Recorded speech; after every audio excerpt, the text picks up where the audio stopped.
One's open to only mere speculation. A recent discovery of letters from Hitler's personal cook now describe to us exactly what it is on the last day of Hitler's life and what he ate. These letters unveil desperation, denial, and a murderous cover-up with mashed potatoes. Welcome to this episode of Double D, where we are starting a new series of famous last meals. Adolf Hitler. Everybody knows him, or at least should know him. One of the most cruel dictators of history, leader of Germany's Third Reich, and proponent or opponent, depending on which side you are, of World War II, which took place roughly in the late 1930s all the way up into the mid-1940s. Not to move too deep into the historical element of World War II and the Third Reich, because there are videos that are much better than this by people who are much better qualified to actually discuss them. But the Third Reich was basically a scientific anomaly. They made bases in Antarctica. They were trying to capture the moon. They had all the latest technology and guns, and really the only thing that stopped them was their incessant need for power and to conquer the entire world. And in fact, if Hitler had not made the decision to try to go into Russia, he would have been much better off. We might be telling a different story, but probably not. Now, while Hitler had conquered much of Europe, the Americans, well, they kind of had their hands full dealing with the Japanese, and really Russia was the main protagonist that kind of kicked the Germans in the teeth and it kept them retreating. And they kept them retreating all the way to the headquarters at Berlin. And during this time, Hitler was trapped in a place called the Fuhrer bunker, and Soviet troops were about 1,600 feet away. And for the rest of the world that does not talk in feet like Americans do, it's about 500 meters. I've learned to make the equivalencies because nobody uses feet, just us. So that brings us to April 30, 1945, where the Fuhrer is in his Fuhrer bunker, surrounded by his generals and individuals who are close to him, and the Soviets are coming in. He knows that his days are numbered. So let's go ahead and recall all those things that happened on that day leading up to that first meal. So getting up until this point, Hitler actually got married to a woman named Eva Braun. Really have no idea why. I guess he just wanted to die married. She was in the Fuhrer bunker with him, and she was one of those individuals at the very end who took her life as well. So the day kind of started at 1 a.m., and during that time, Field Marshal Wilhelm Keitel, I hope I'm saying that right, Wilhelm Keitel, informed the Fuhrer, Adolf Hitler, that all the forces that were supposed to come and help him in Berlin had either been rerouted, they were gone. Basically, the cavalry was not coming in. And also, one of his generals, General Helmuth Weidling, told him that by the end of that night, his troops are going to be out of ammunition and unable to actually thwart the Soviet advances. So it wasn't a matter of if, it was when, and that when was going to be that evening. At around 2:30, it became abundantly clear that he was not going to make it, and really none of those people were going to make it. So at around 2:30, they basically had a farewell party where they went down, shook each other's hands, and said how great it was exterminating mass amounts of people, which is really disgusting. Hitler went down the line of people, thanked them for their service before retiring to his quarters, where, I don't know, is a little speculative. Maybe he slept. I would have a hard time believing you would be able to sleep if you had 500 meters away from you an entire army of Soviet troops bombarding and shelling you. So I don't know what he was doing during that time, but probably just, I guess, coming to grips with it. Now we fast forward all the way to 1300 hours or 1 p.m. in the afternoon, where Hitler authorized a sort of breakout attempt for individuals to try to sneak out and to make a last-ditch effort to escape. Now, obviously, this was rather unsuccessful and rather expected as well. Now, this was a rather somber day for Hitler, where he did not have a whole lot of friends left over, and the majority of his day was spent with his wife, his secretary, and his cook, and that's who we're going to talk about right now. Roughly about 1 p.m., this is the first time that we actually hear about Hitler eating, and this is where our story sort of begins. And before we get to that story, we have to introduce the main character. So the main character is Constance Manziarly, I believe I'm saying that right. Constance Manziarly, who was a very young lady from Innsbruck, Austria. So I'm looking at my notes here. She was a cook and a dietitian until Adolf Hitler, until his final days. Really was a very short-term cook. And it's interesting, no one, I don't think, really knows how she became his cook, because she wasn't a cook. Like, that's not what she wanted to do. She wanted to be a teacher. She's a very young lady, did not enjoy her employment, and these are where the letters are coming from her correspondence she wrote to her sister, where she basically described the misery that she was in. Now, Hitler loved meat. His favorite dishes included meat, but due to some sort of health reasons, maybe an autoimmune disorder, he was a vegetarian. So in 1938, he went from being a meat eater to basically nothing but a vegetarian. A vegetarian obviously being abstaining from all meats, but from what we can tell, he still ate the eggs and the cheese, and it's unclear whether he ate fish or not. It does say that he ate meat every now and again, but his main thing was sweets. He loved cakes, he loved breads. You hear in her letters over and over again that she would make multiple cakes and he would just eat all of them. So please don't assume that because he was a vegetarian that he was looking out for his health. I think there was some sort of autoimmune disorder that he couldn't have meat, maybe like an alpha-gal thing. But in any case, it did not stop him from engaging and engulfing many sweets, sugars, cakes, and whatnot, which is what he spent the majority of his time eating. Now, Manziarly was a new individual, so she was not permitted to sort of be in the Fuhrer's inner circle, so to speak. So a lot of what we hear about from her notes and her letters is sort of from a outside looking in, a third person perspective, a third party perspective. And so we just kind of get that 1,000-foot view, whereas she doesn't really add a whole lot to the conversation in regards to the plans and the ideologies and the methodologies. And arguably one of the reasons why she was even there was because she volunteered to stay. Now, her, several other people, among many others, were ordered to go away from Berlin. She volunteered to stay with Hitler, knowing full well that the end of his days were coming. No idea why. From her letter, she didn't like her job. She didn't like what she was doing. She didn't like him. Perhaps it was one of those like, no, leave me. And then they were afraid to do so because they thought it was like a test. This is the only thing that I can think of. During that day when Hitler actually died, she was there with him the entire time. And this is where we get to at hour 1300 talking about lunch. So we know from her letters that the dish that he had was a very standard dish that he usually has, which is just a typical spaghetti, just spaghetti and a light pasta sauce. And so that's what we're going to cook right now. I was hoping to be something a little bit more challenging, but I decided to make it a little bit more challenging. And I think there is a fair amount of challenge because they were in a bunker. And I am assuming with troops literally 500 meters, 1,600 feet away from them that they did not have the freshest ingredients. So I am sort of making it a little bit more challenging on myself to cook these by using ingredients that are not typically like garden fresh and ready to go, kind of combining the two. So the first thing that we're going to do is we're going to cut the onions. It's very important when we're making our sauce that we start from the ground up. So what we're going to do is we're going to start with the onions because the onions take the longest to cook, become translucent, and get the texture that we want. So what we're going to do is we're going to take just a large white onion, yellow onion, and what we're doing here is we're actually scoring it. And so what we're doing is we're cutting it one way, then we're going to flip it around, we're going to cut it the other way, and then before we finish that, we're going to flip it on its side, making sure that all of that, kind of like a blooming onion. If you've ever been to Outback Steakhouse or anything like that, this is kind of how they do it a little bit, but not really. A little bit, roughly translated. And then we're going to flip the onion on its side and we're going to cut it horizontally. And what that's going to do is going to give us those chunks of onions, but also do it in a way that they are similarly sized. Because if we have an onion that is all different proportions, it's going to cook at different rates. Some of them might burn while the other ones are raw. So we want to make sure that we get those onion parts that are roughly the same and equal size. After we do that, we're going to grab some garlic, not really too specific with the garlic, maybe like 3 or 4 cloves, and what we're going to do is smash them. Now, when I was taught this at YouTube University, I was never told not to aim the knife directly up at your hand, but I would definitely recommend against that. Turn the knife on its side, make sure that the blade is pointing down, put it on the clove of garlic, and then smash it. What that does is sort of breaks up that garlic, makes it easier to cut because garlic as a whole is very dense and very hard to work with in its sort of natural form. So now that we got that going on, we're going to start putting oil in the pan. We're going to heat the stovetop and we're going to put olive oil. Now typically I would never cook with olive oil, but this is part of the sauce and this is part of the flavor. Typically with olive oil, it has a very strong taste. You would never want to fry something in olive oil or anything like that, but olive oil is actually going to be an essential ingredient to this sauce as well.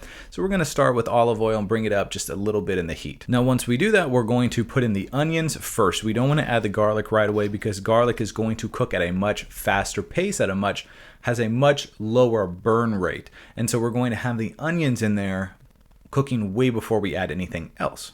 While we're doing that, let me introduce you to the stars of the show. I did not want to use fresh tomatoes, but I also didn't want to use like a wartime ration. So what I ended up settling for is basically canned tomatoes. These tomatoes have already been, I don't know if cooked is the right word to say, but they've all been skinned and then put in this can. So what we're going to do is we're going to open this can. It was just a large can. I don't even know what the size of it was. It looks super sketchy, but we're going to use it anyways. And then we're going to spoon out these tomatoes. You see a lot of the juices still there. We're going to save those juices because we're going to put them in the sauce at the very end. But in the meantime, we're going to get those tomatoes, try to strain as much of those juices out. Then what we're going to do is we're going to cut these tomatoes. So what we kind of want in a pasta sauce is we want to avoid kind of the seeds and sort of the innards because that just kind of creates a lot of bitterness. We don't really want that. So what we want is sort of just the flesh of the tomato itself, but we kind of want to discard the seeds and all of that kind of stuff. Just becomes a little bit more unpleasant. And if we can avoid that, then that's just great. Now, once we have all the tomatoes sliced and diced, we're going to check on our onions. For onions, look almost there. What you sort of test is the translucency. You should almost be able to see through the onions. And right at that point, we're going to add in our garlic, stir it for just a little bit, but we don't want that garlic to cook too long. So we want to add our garlic, maybe cook it for like 30 to 45 seconds because it is going to continue to cook when we put our tomatoes in there. They're going to have to reduce and simmer for quite a while, so I'm not too concerned about undercooking the garlic. And once that looks all good, we're going to go ahead and add our tomatoes. See, I kind of cut them in tiny bits because, well, in the modern age, we use a food processor, but I'm not going to have that. So I'm trying to cut it into pieces and create a dish to where I'm not going to have to utilize any electric tools because I just won't have those at my disposal. And now we just let that simmer. We're going to cover it. We're going to reduce the heat. So we're going to let that simmer. What that's going to do is let those flavors marinate, let the olive oil kind of stir everything around. We're going to give it an occasional stir every now and again, but basically what we're doing is trying to let those tomatoes reduce down to where it can become sort of a sauce. Now, it wouldn't be complete without our seasonings, obviously, so I have my seasonings right here, and the seasonings consist of just a little bit of salt, a little bit of pepper, maybe a teaspoon of each, and then we have sort of our just generic Italian seasonings. In our generic Italian seasonings, I have a mixture of oregano, thyme, basil, however you pronounce it, marjoram, maybe just a little bit of garlic and onion powder. I didn't have it here, but that's what I would recommend doing it now, based on the fact I had the onions and the garlic and the fact that I might not have had garlic powder back then. I just went with kind of the raw ingredients. And then on top of that, I also put about a tablespoon of sugar. Now, the same rules apply for the pasta. I think that they could have very well had fresh pasta, but in this time, again, the last 10 hours of your life, you have Soviets right outside. In my opinion, they're not out there slaving away in the kitchen making fresh pasta. So I went ahead and I did use a dried pasta, which would have been available to them at the time. And of course, I just went with a spaghetti, something very, very original, something that, you know, they utilize. So I didn't get fancy on that. I tried to stay as true as I possibly could. So went ahead and fill up the pot with water. And then this is very important. You always want to make sure to salt your water. It's the only time that you have any chance of instilling any flavor whatsoever on your pasta. So you want to go ahead and be very liberal with the usage on salt. So we're going to go ahead and get that up to boiling, and then we're just going to toss in our spaghetti. And we're going to toss in that spaghetti, and we're going to wait till it renders down, till it's soft. Typically al dente is preferred, which is a little bit under, which also helps you in the digestion, gives you a little bit more texture, so it's not just kind of like a gross, muddled, soggy mess. And while we were doing this and all those flavors were marinating, we had sous chef Steven come in, make himself known to offer up his help with the consumption of the food. And boom, once your spaghetti is somewhat tender to where you can actually eat, it's time to plate up. So I went ahead and just grabbed a strainer, boom, put the spaghetti in the bowl, and then went over to my wonderful pasta sauce and just put the pasta sauce right over the spaghetti. A little tip for you cooking at home: never let your spaghetti go without some sort of oil or sauce base. I see this all the time where people just cook spaghetti and just put the raw spaghetti. It gets sticky and it clumps together. Bear in mind, spaghetti is flour and water. All that stuff is just going to clump together. So if you are going to save anything, go ahead and hit it with some olive oil. Hit it with something that will keep that spaghetti separate. Otherwise, you're just getting a really disgusting, doughy spaghetti ball, which is just gross.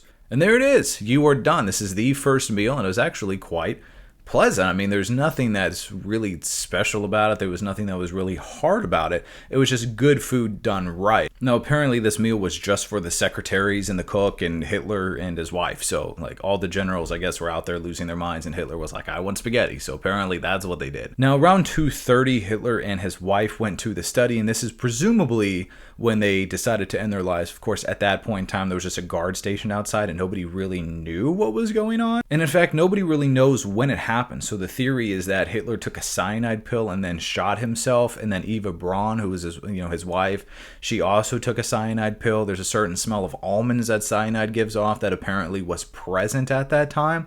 But truly, nobody really knows, which has given rise to so many different conspiracy theories. But essentially, this is when Hitler died, but the details of which are relatively unknown. They didn't really tell anybody. The entire goal was to try to keep the appearance as if Hitler was still alive, to continue the combat, allow Soviet troops to be disrupted in attacking the SS troops and the Nazis who would continue to keep fighting. And so there was an attempt to try to preserve this notion that Hitler was still alive. And actually, funny enough, the thing that they did to try to do that was by cooking another meal. And sometime during those hours, they decided to try to cover that up by calling back Constance, his personal chef, and they told her to go ahead and make his next meal as if everything was normal. So even though he never got around to eating this meal, we're still going to do it anyways, just out of pure curiosity and the pursuit of science. So I'm not going to lie, this next meal is a little gross on paper, and I think it's going to be gross in practice as well. So apparently, through Hitler's various diets, which really doesn't make sense how he can just absolutely demolish these cakes and these sweets and these pies and these breads and everything, and then have such a limited diet of everything else. But essentially, he was limited a lot to basically mashed potatoes. And so one of his staples was eggs and mashed potatoes. And that's it. That's all that they tell us. So there's a little bit of research that I had to do, kind of came up with the fact or idea that Hitler liked his eggs basically raw. They were fried, but essentially raw, and then just mashed potatoes just being mashed potatoes. So that's what we're going to do, even though I think it's going to be disgusting. And we could have gone with any sort of potatoes, red potatoes, russet potatoes, yellow potatoes, small potatoes, big potatoes. Just grabbed a regular old russet potato, peeled it because nobody wants the skin in their potatoes. Even if they do, they don't want all skin in the potatoes. So I'm going to go ahead, trim that off, cut it into cubes because it's going to cook so much faster. Grab a pot, fill up that pot with water just like we did with the pasta, and then salt your water heavily. Throw in those potatoes. We're just going to jack up the heat. We're going to take those up to a boil, and you're going to know that those potatoes are done when you can take a fork and go right through them. Just like I have a feeling that these potatoes are going to go right through me after I eat it. Once that's done and all is well, we're just going to grab a regular, basically a saucepan. We're going to toss these potatoes in. I'm just doing this for one. So if I was making more, obviously it'd be a bigger spectacle. It's not a specific measurement, but basically enough butter to clog up the arteries of a small army. So maybe around half a pound, something like that. 3/4 of a stick, half a stick. Just go crazy. Why not? And then I'm going to go ahead and put in, I'd say roughly about half a cup of heavy whipping cream. Of course, this is all going to depend on how much of the potatoes you're actually using, but heavy whipping cream is something that it's better than milk, and it's not as pungent as sour cream, so I typically like to use something like a heavy whipping cream instead of both of those when talking about mashed potatoes. Once I have those in there, we're going to apply some heat so that butter can melt, and then once that butter starts melting, we're going to start mixing together our potatoes, creating more of that texture that actually resembles mashed potatoes. For the potatoes, I kept it pretty much like very, very simple. I just, threw in a tablespoon of salt, tablespoon of pepper, and then I also put in some green onions. I think green onions and mashed potatoes go great. And while I think that they were probably limited in their bunker, they probably had access to at least, chives, at least some green onions. So I went ahead and tossed those in, stir it up, and basically I'm done. Mashed potatoes are just super, super easy. This dish was much less time consuming and much easier than the first. Now, running through in my head, I was like, how can I make this better? Because right now it just sounds disgusting. Eggs and mashed potatoes. It still does to this day. But I was like, how can I make it better? Can I fry the mashed potatoes? Can I roll them in breadcrumbs so you have a texture offset? Can I do something special with the eggs? And then I was like, no, stop it. Stop trying to improve something that's gross. Just deal with it. Just cook the gross thing. And that's what I did. So I went ahead and heated up a pan. I just grabbed some of the butter that I did not use for the mashed potatoes. Just a sweet butter, salted butter. You can also use an oil. I just used butter in this case because, well, butter isn't oil, butter is a fat. So I went ahead and did that. I'm going to fry these eggs, which is apparently a very common thing, for Germans to do. Fried eggs is very common. So he wasn't really out of place here. I don't know. In my opinion, it's gross. So went ahead, melted that butter, got it screaming hot, not enough for it to burn. Butter, it has a much lower burn rate, so you're going to make sure that it doesn't brown, or if it does brown, it's only slightly. A little bit of brown butter gives off more of a nutty flavor that some people find appealing, but a little bit too much and it becomes bitter and absolutely disgusting. Basically, since we're trying to get that egg to be runny or undercooked or relatively uncooked, we're just going to leave it in there until the whites of the egg kind of firm up, and we're going to flip it, trying to do everything that we can to make sure that the yolk doesn't break. But if the yolk does break, that's fine, because typically it'll still sort of stay intact. But if it doesn't, then we can just discard it for Hitler's eggs, but anyone else, it'd be fine. So grab that egg, plated it. It looks very dull. It's all one color. If it wasn't for the green onions, there would be absolutely nothing on there but just ugliness. But this is apparently one of Hitler's favorite dishes. And while it does taste good individually, it is just a combination that I 100% never would have put together, nor do I ever want to try again. And strangely enough, I think I might be the only person in the world that has this, but I have an allergic reaction to eggs. And so Sous Chef Steven's actually going to luck out, because he is the only one that gets to actually try the egg portion of this dish. And so he was able to substitute his dinner for 2 eggs, which I did cook, by the way. I didn't give him raw eggs. I did put it back in the pan and cook the rest of them. And then that was his dinner, and let me tell you, he gave it 2 paws up. So, I mean, Now, after that time, obviously people started speculating, including Constance, who realized that she made food for nobody. And it was revealed shortly afterwards that Hitler did die. Really had a very good impact, in the impact that they wanted a lot of Nazis evaded detection and were able to escape. The Soviets finally came in and saw this, or uncovered Hitler's body. This is where all the conspiracy theories started. And the majority of these conspiracy theories were actually started by the Soviets to begin with. So they said, basically the Germans said, hey, we burned the body. The Soviets said, no, we didn't. We took the body and we put it in for an autopsy, but hey, we're not going to release those results. So basically Hitler died that day, and the Soviets wouldn't lie to us, would they? Would they? As for Constance, she was part of one of these breakout groups that happened subsequently around May 2nd with several other individuals. Now, for some reason, I have no idea why she decided to wear a Wehrmacht uniform, which is basically a Nazi uniform, a Nazi army uniform, in a city which was patrolled and occupied by Soviet forces. I don't know why you would do this. I think you would have had better luck going out in the nude for all of these things. It was just a very, very poor decision on her part, and apparently she was also carrying intel. So her friends left to try to get her civilian clothes. And during that time, apparently, she was approached by 2 Soviet soldiers who could have guessed that would happen, and they escorted her away. And this was the last time that we've ever heard or seen from Constance. So she has been missing in action, seeing at how the Soviets typically used to make people go away and then they never came back again. It can be presumed that she probably met her fate by her poor fashion choice. And so that's sort of the last of the story for Constance, at least as much as we can give and we can talk about. But we can speculate all day. We can share our conspiracy theories about what really happened and if she escaped. But as far as the facts go and the eyewitness testimony, it ends there. So there you go. Who would have thought that Hitler's last day would have been revolving around food? He had his first meal, and then between that and his second meal, he killed himself. Allegedly, this is the story, right? And then the second meal was actually put together as a cover-up, as a story, as a lie, essentially. Those lies, those mashed potatoes were all lies. I don't know who ate them or if anybody ever ate them. And then his poor cook, unfortunately, met her fate shortly thereafter with everybody who was in that Fuhrer bunker with Hitler.